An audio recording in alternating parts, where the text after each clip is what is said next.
साधना में वर्ण संकर किसको कहा जाता है?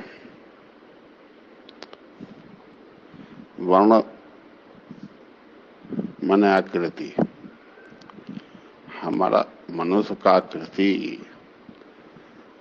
तो विशुद्ध परमात्मा से न है, और परमात्मा के राह में चलना शुद्ध वर्ण कहलाता है। हंसा तो सुबरन भरा हर की तेरी चाल, एक डाला से बिछड़े बिकल फिरे बेहाल। जीवात्मा अपने परमात्मा से बिछड़कर जीव भाव में आकर जीवात्मा कहलाता है। अनंत योनियों के सैर कर रहा है, भटक रहा है। जब मनुष्य शरीर में आया तो मनुष्य शरीर से मुक्ति का सही रास्ता मार्ग मिलता है तो मनुष्य तन से। तो मनुष्य तन में तो बहुत आए। लोग कहते हैं कि उर्वशी से पैदा हुए थे वाल्मीकि,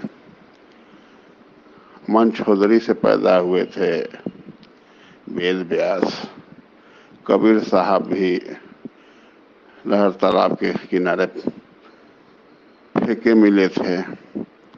तो माता पिता के गलती भूल से उस जीवात्मा पर कोई प्रभाव नहीं पड़ता है। यानी परमात्मा के प्राप्ति के लिए सांसारिक लोक मर्यादा का कोई महत्व नहीं रह जाता है, क्योंकि साधक लोक मर्यादाओं को भी उल्लंघन करके परमात्मा भाव में प्राप्ति कर जाता है। लेकिन जब तक वो साधक सदगृहस्थ आश्रम में रहता है तो लोक क्रिया में ही रहता है, बाहर से अनासक्त भाव से, आसक्त भाव से नहीं। तो कोई भी प्राप्ति वाले महापुरुष अगर सावधान होकर क्रिया में नहीं बरतेंगे तो उनके पीछे वाला जितने भी अनुयायी हैं उन्हीं को नकल करके वो चलते हैं, तो सब भटक जाते हैं कि महात्मा तो ऐसे चलते हैं, संत जी तो ऐसे रहते हैं या ये करते हैं। इसीलिए शास्त्र में भी बताया गया है कि मैं सावधान होकर क्रिया में न बरतूं तो पीछे वाले सभी वर्ण संकर हो जाएंगे। यानी वो पाप पुण्य से परे हो जाते हैं, न उनमें पाप ही लेप कर सकता है न पुण्य ही लेप कर सकता है। लेकिन उनका नकल हम लोग करेंगे तो क्या होगा? जो पाप पुण्य के परिधि में अभी है, अभी जो भी वो करेगा चिंतन, उसका पाप पुण्य का फल उसके चित्त में, उसके संस्कार बन जाते हैं और फिर वो जन्म मरण का कारण बन जाते हैं।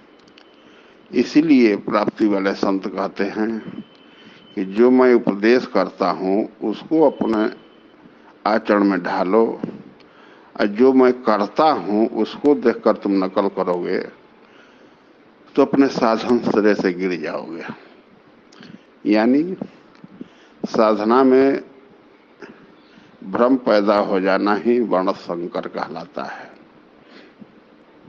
इसलिए देखा देखी साधे जोग, चीजें कया बाढ़े रोग, ये मानस में भी बताया गया है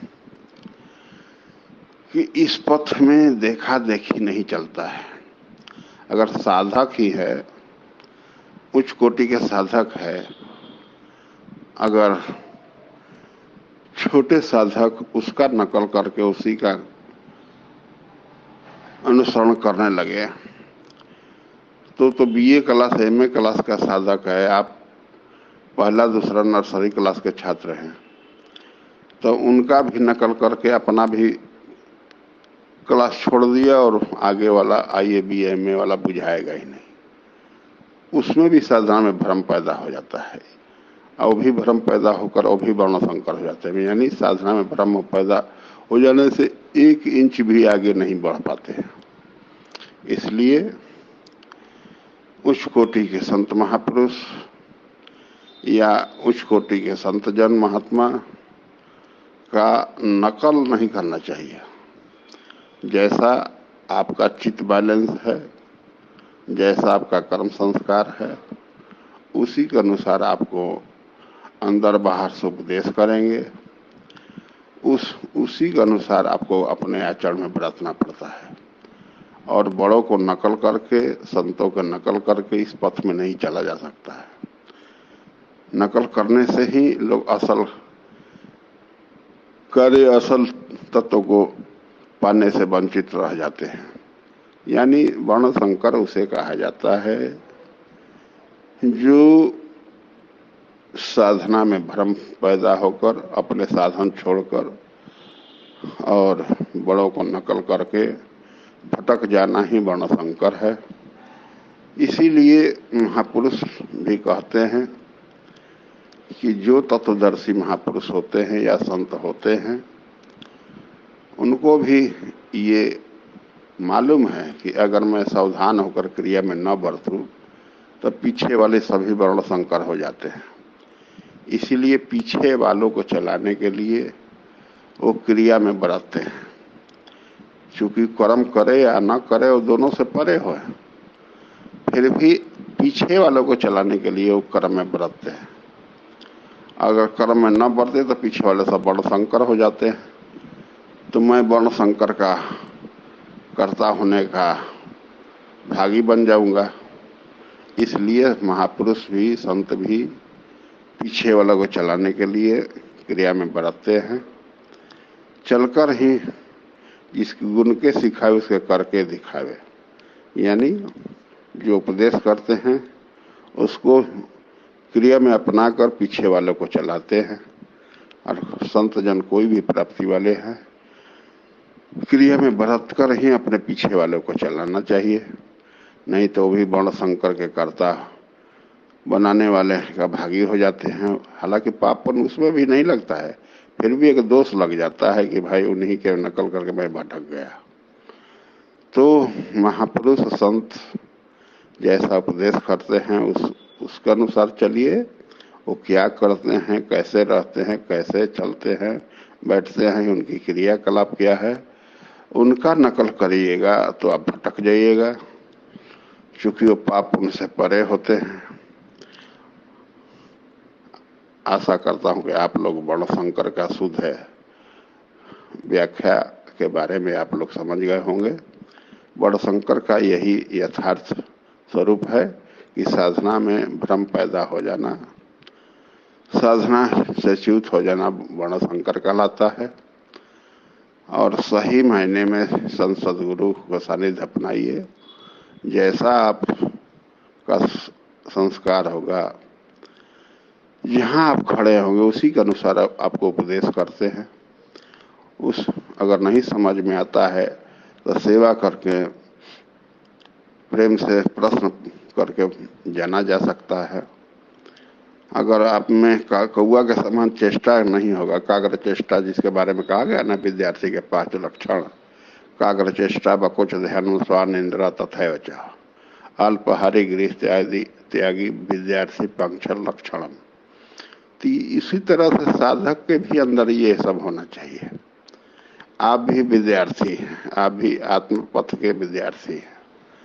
कौआ के समान पल पल जानने जिज्ञासा आपके मन में उत्पन्न होना चाहिए, जानने की इच्छा होनी चाहिए, प्रबल इच्छा होनी चाहिए। ये कैसे हुआ, ये क्या है, वो आगे कैसे होगा, ये बार बार जो प्रश्न अपने आत्मिक कल्याण के लिए अपने सत्पुरुषों से संतों से जो बराबर सेवा करके प्रश्न करता है, वो अच्छे साधक के लक्षण है।